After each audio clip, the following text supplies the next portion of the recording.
The moment I pulled into my driveway and saw Patricia standing in my garage with a stack of bills in her hand, I knew something had gone terribly wrong. My mother-in-law had that particular smile she wore when she believed she'd done something exceptionally clever, the kind that made my stomach tighten with dread. "Victoria," she called out cheerfully, waving the money like a trophy. "Perfect timing. I have wonderful news." I stepped out of my Honda Civic slowly, scanning the garage. The space where my project car usually sat was conspicuously empty. Just an oil stain on the concrete and the faint smell of motor oil lingering in the air. "Where's the Cobra?" I asked quietly, though I already suspected the answer. Patricia's smile widened. "I sold that junky old car for you. Got $3,000 cash, which is probably more than that rust bucket was worth. You needed something more practical anyway, honey. A woman your age driving around in some beat-up sports car from the 60s. It was embarrassing." For a moment, the world seemed to tilt sideways. I stared at the empty space where I'd spent the last 4 years of my life meticulously restoring a 1967 Shelby Cobra 427. Not just any Cobra, but one of only 348 ever made. A car I'd purchased as a rusted shell and rebuilt from the ground up with my own hands. "You sold it," I repeated, my voice steady despite the hurricane building in my chest. "For your own good," Patricia said, smoothing her perfectly styled gray hair. "Mark agrees with me. You've been wasting too much time in this garage playing with car parts instead of focusing on more appropriate hobbies. Maybe now you'll take up something more suitable, like gardening or cooking." I walked closer, noting the way she held the cash possessively against her chest. $3,000 for a car that had just been appraised at $400,000. "Who did you sell it to?" I asked. "Some young man who answered my Craigslist ad. Such a sweet boy. Said he'd been looking for a project car just like this one. I told him it needed a lot of work, but he seemed excited about it." She beamed with satisfaction. "I even threw in all those expensive tools cluttering up the garage." My tools. My grandfather's tools. The Snap-on collection worth more than most people's cars. Accumulated over 30 years of professional racing and restoration work. Tools I'd inherited when he passed, along with his knowledge and his passion for automotive engineering. "Patricia," I said carefully, "did you happen to keep any documentation from the sale?" "Of course I did. I'm not careless." She pulled a crumpled piece of paper from her purse. "Here's the bill of sale. Everything's perfectly legal." I took the paper with steady hands, though inside I was calculating just how monumentally she'd destroyed something irreplaceable. The bill of sale was handwritten on notebook paper, signed with barely legible names. No title transfer, no proper identification recorded. "This young man," I said, "did he show you his driver's license? Get his address?" Patricia waved dismissively. "He paid cash. That's all that matters." "Really, Victoria, you should be thanking me. Now you can buy something sensible with that money. Maybe a nice set-in." I folded the paper carefully and slipped it into my pocket. "You know what, Patricia? You're absolutely right. Thank you for taking care of this for me." The confusion that flickered across her face was almost worth the devastation. She'd expected an argument, tears, anger. Instead, I was giving her exactly what she wanted: gratitude and submission. "Well," she said, somewhat deflated by my response, "you're welcome. I just want what's best for you, dear. Mark will be so pleased when he gets home from his business trip." Mark, my husband of 6 years, who'd given his mother, a key to our house for emergencies, and never quite managed to set appropriate boundaries. Mark, who thought my hobby was cute, but didn't really understand why I spent my weekends covered in grease instead of shopping or getting my nails done. I'm sure he will be, I said, pulling out my phone. Patricia, would you mind waiting here for just a moment? I need to make a quick call. She nodded, still counting the bills with obvious satisfaction. Take your time, dear. I'll just tidy up this garage a bit while you're handling whatever business you need to. I walked to the far corner of the garage, where the Wi-Fi signal was strongest, and dialed a number I knew by heart. Detective Martinez, this is Victoria Chen. I need to report a theft. Victoria? What happened? Detective Carmen Martinez had been a friend since college, back when we were both struggling through our respective programs. She in criminal justice, me in mechanical engineering. She knew about my work, my reputation in the vintage racing community, and the value of what I'd been building. Someone sold my Cobra without my permission, I said quietly, glancing back at Patricia, who was now rearranging my remaining tools with the confidence of someone who'd never held a wrench in her life. The 67? The one you've been restoring for Barrett Jackson? That's the one. Carmen's whistle was low and sympathetic. Jesus, Victoria. Who did it? My mother-in-law. She had access to the garage and thought she was doing me a favor by getting rid of my junk car for $3,000. There was a long pause. 3,000? For a numbers matching 427 Cobra. Apparently, she listed it on Craigslist as a project car that needed work. That's got to be the most expensive mistake in automotive history. What do you need from me? I've got the buyer's information from the bill of sale, but it's pretty sparse. Can you run what I have and see if we can track down where my car went? Absolutely. Text me everything you've got. And Victoria? I'm sorry. I know what that car meant to you.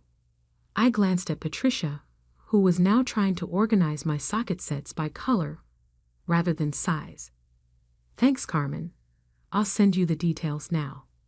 After ending the call, I typed out the buyer's information, what little there was, and sent it to Carmen. Then I walked back to where Patricia stood, her hands on her hips, surveying the garage like a general reviewing conquered territory.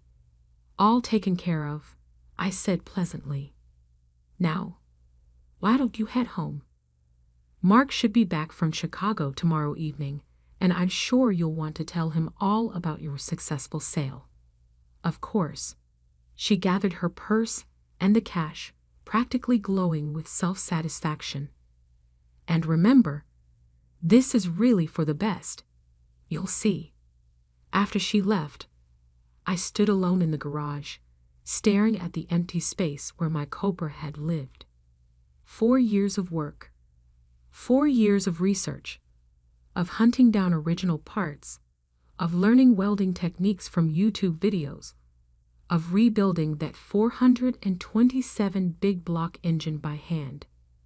4 years of connecting with my grandfather's memory through every bolt I turned and every panel I straightened. Patricia saw junk. I saw art. The next morning, Carmen called with news. The name on the bill of sale is fake, she said without preamble.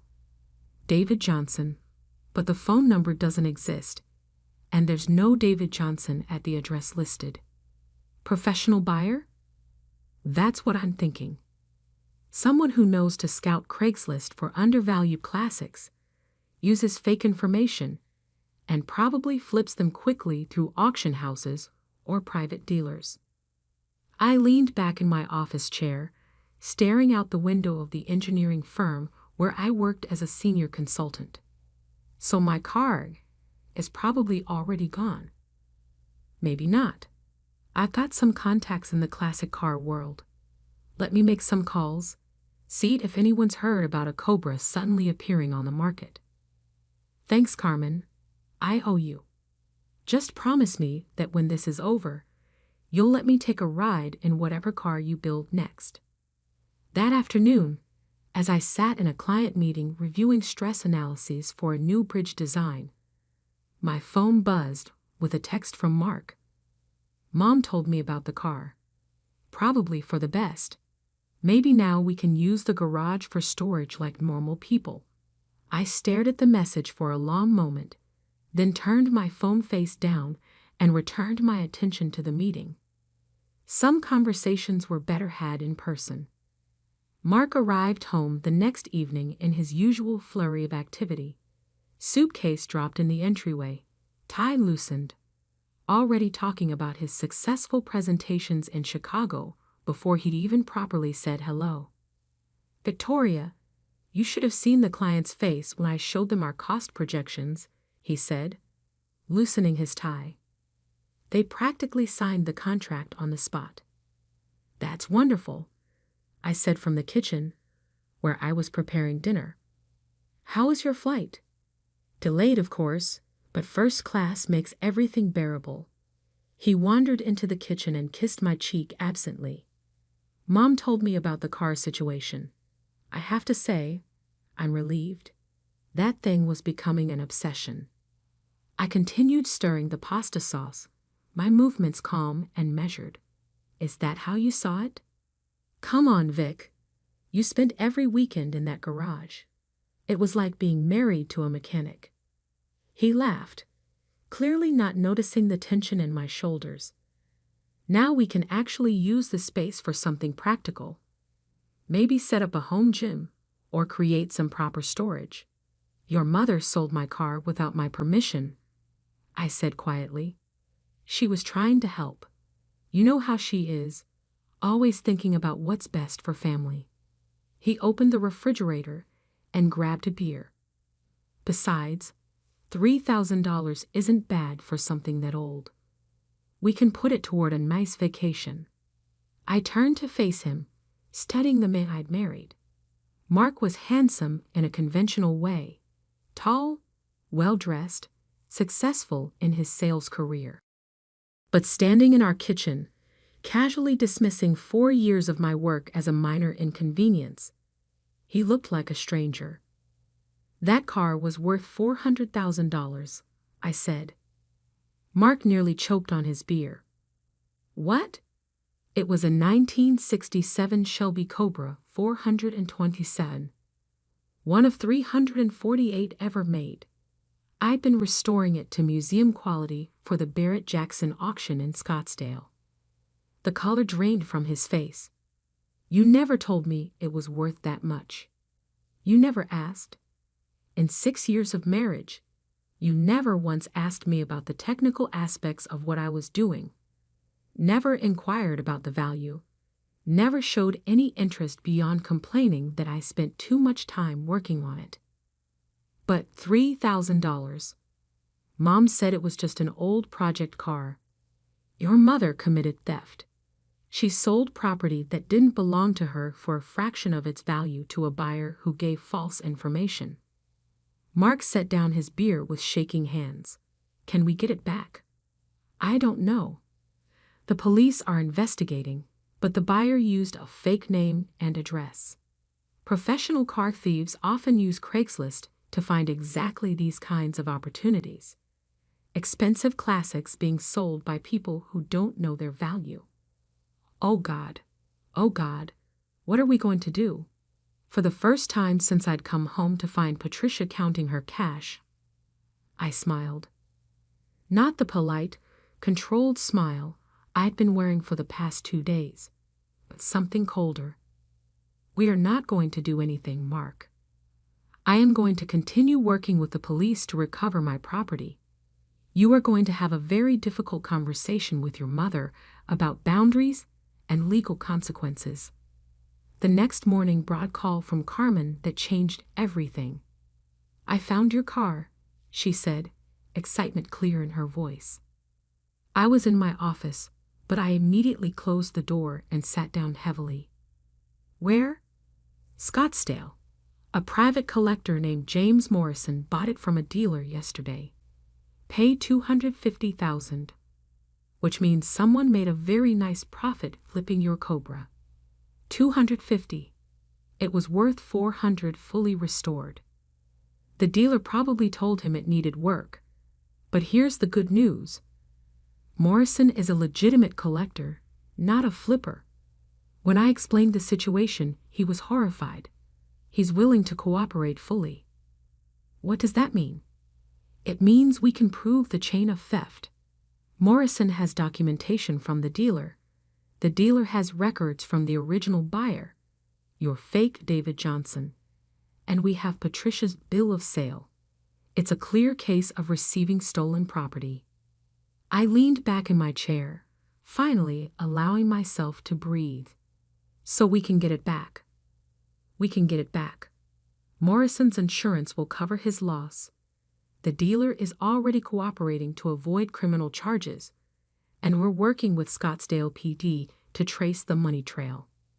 How long? Could be a few weeks for all the paperwork, but your car is being held as evidence. It's not going anywhere. That evening, I called a family meeting. Mark sat across from me at our dining room table, looking haggard and pale. Patricia arrived fashionably late, still carrying herself with the confidence of someone who believed she'd done a good deed. I don't understand why we need a formal meeting, she said, settling into her chair with a slight huff. I already explained everything to Mark. I sold that old car for a very reasonable price. Patricia, I said calmly, I need you to understand something very important. That car you sold was worth $400,000. She blinked. Don't be ridiculous, Victoria. It was just an old. It was a 1967 Shelby Cobra 427. One of the rarest and most valuable muscle cars ever made. I've spent 4 years restoring it to concours condition. Patricia's confident expression flickered. That's impossible. It looked like junk. That's because restoration is a process. What you saw as rust and primer was actually a car that had been completely disassembled, with every component rebuilt or restored to original specifications. I pulled out my tablet and opened the photo album I'd been keeping throughout the restoration. This is what it looked like when I started. The first photo showed the Cobra as I'd found it. A rusted shell with no engine, no interior, sitting on blocks in a barn in Arizona. Patricia looked at it dismissively. See? Junk. I swiped to the next photo. This is after I'd media blasted the body and begun bodywork. The shell gleamed with primer, every line clean and true. Another swipe. The engine rebuild. My grandfather's tools spread across the workbench. The 427 big block torn down to individual components. Each piece cleaned and measured and restored. Patricia's expression grew less certain with each image. The interior restoration. Hand-stitched leather seats. Original gauges rebuilt and recalibrated. A dashboard that looked like it had just rolled off the assembly line in 1967. The final assembly. Everything coming together, chrome gleaming, paint flawless. And this, I said, showing her the final photos, is what you sold for $3,000. The completed Cobra sat in our garage, every surface perfect, every detail authentic. It looked like it had been transported through time from the Shelby factory, untouched by the decades. Patricia's face had gone ashen. I had no idea. The young man who bought it wasn't a sweet boy looking for a project car, I continued. He was a professional car thief who uses Craigslist to find exactly these situations. Valuable cars being sold by people who don't recognize their worth. Car thief? Mark's voice cracked. The name and address he gave were fake. The police are investigating, but he's probably done this before.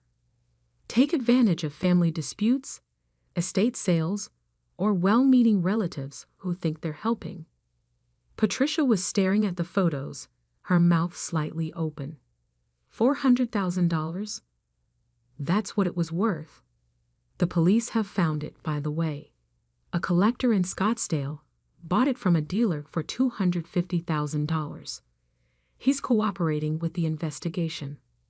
So we can get it back? Patricia asked hopefully. I can get it back, I corrected. But there's something else you need to understand. What you did was theft. You sold property that didn't belong to you. The district attorney's office is reviewing the case for criminal charges. The silence that followed was profound. Patricia looked from me to Mark, then back to the photos on my tablet. Criminal charges, she whispered. Theft of property over $100,000 is a first-degree felony in this state. The mandatory minimum sentence is 2 years in prison. Mark buried his face in his hands. Mom, what did you do? I was trying to help, Patricia said, but her voice had lost all its earlier confidence. I thought it was just taking up space. You thought you knew better than I did about my own possessions, I said quietly. You decided that my interests and hobbies were inappropriate and took it upon yourself to fix my life according to your standards. Patricia was crying now, mascara running down her cheeks. I'm sorry. I'm so sorry. I'll pay you back. With what money? You have $3,000. The car was worth $400,000. We'll figure something out, Mark said desperately. Maybe we can take out loans, or...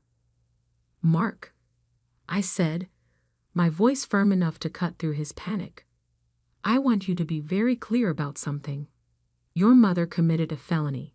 She stole property worth more than most people's houses. This isn't something you can fix with good intentions and a payment plan. Over the next 2 weeks, as the police investigation proceeded and the legal machinery ground into motion, I watched my family dynamic shift in ways I hadn't anticipated. Mark, faced with the reality of his mother's actions and their consequences, began to see our relationship differently. He'd spent years minimizing my interests and supporting his mother's interference because it was easier than confronting the family dynamics he'd grown up with. Now, forced to acknowledge that my hobby was actually a sophisticated technical skill worth hundreds of thousands of dollars, he was struggling to reconcile the woman he thought he'd married with the expert craftsperson I'd always been. I never realized, he said one evening as we sat in the kitchen. I mean, I knew you were good with cars, but I didn't understand. You didn't want to understand, I replied. It was easier to dismiss it as a quirky hobby than to recognize that I might have expertise in something you knew nothing about. The legal resolution came faster than I'd expected. Morrison, the collector in Scottsdale, was indeed everything Carmen had said, horrified by the situation and eager to cooperate. The dealer who'd sold him the car agreed to testify in exchange for immunity. The money trail led back to the original thief, who turned out to be part of a larger operation targeting classic cars. Patricia, faced with the possibility of prison time and the reality of what she destroyed, accepted a plea agreement. 5 years probation, restitution payments, and community service. But the damage to our family relationships was permanent. Mark and I entered counseling, but it became clear that this incident had revealed fundamental incompatibilities we'd both been avoiding. He needed a wife who fit his image of conventional success, someone whose achievements complemented his rather than challenging his understanding of the world. I needed a partner who could respect my expertise and interests, even when they fell outside his experience. 6 months after Patricia sold my car, Mark and I signed divorce papers. It was amicable, all things considered. He kept the house with its empty garage. I took my tools, the ones that hadn't been sold, and moved to a small place outside the city with a 2-car garage and room to work. The Cobra was returned to me in perfect condition, apparently none the worse for its adventure in theft and recovery. Morrison had stored it properly and even had his own mechanic perform a full inspection to ensure no damage had occurred during transport. But I'd lost the desire to finish that particular project. Too much had happened, too many associations had been tainted. Instead, I sold it myself, properly this time, through Barrett Jackson, with full documentation and provenance. It brought $420,000 at auction. With that money, I bought something I'd always dreamed of but never thought I could afford, a 1970 Plymouth Cuda that had been languishing in a barn for 30 years. Not as rare as the Cobra, but more personally meaningful. My grandfather had owned one just like it, had taught me to drive in one just like it. This time, though, I was building it for myself. Not for auction, not for investment, just for the pure joy of taking something broken and making it beautiful again. On weekends, I work in my garage with the doors open, music playing, tools spread across the workbench exactly the way my grandfather taught me. Neighbors stop by sometimes, curious about the old car taking shape under my hands. Some of them are surprised to find a woman doing the work, but most are just impressed by the craftsmanship. Mark sends occasional texts, usually on holidays or anniversaries. He's dating someone new, he tells me, someone who appreciates the finer things in life. I always text back politely, wishing him well. Patricia and I don't speak at all anymore. That's probably for the best. Last month, Carmen stopped by to see the Cuba's progress. She ran her hands over the freshly painted panels, admiring the deep plum metallic that seemed to glow even in the fluorescent garage lighting. You know, she said, I think this one's going to be even better than the Cobra. I smiled, wiping grease from my hands with an old shop rag. Different goals this time. The Cobra was about proving I could do museum-quality work. This one's about remembering why I fell in love with cars in the first place. And how's that going? I looked at the Cuda, still months away from completion, but already showing the promise of what it would become. Every curve was perfect, every component chosen with care, every detail a reflection of decades of accumulated knowledge and skill. Better than I expected, I said. Turns out, when you're building something for yourself, instead of for other people's approval, the work is a lot more satisfying. Carmen laughed. Sounds like you learned more than just automotive repair from this whole experience. Maybe I had. Maybe sometimes it takes someone else trying to steal your dreams to help you realize what those dreams actually mean to you. And maybe, sometimes the thing that looks like the worst betrayal becomes the catalyst for the life you were always meant to live.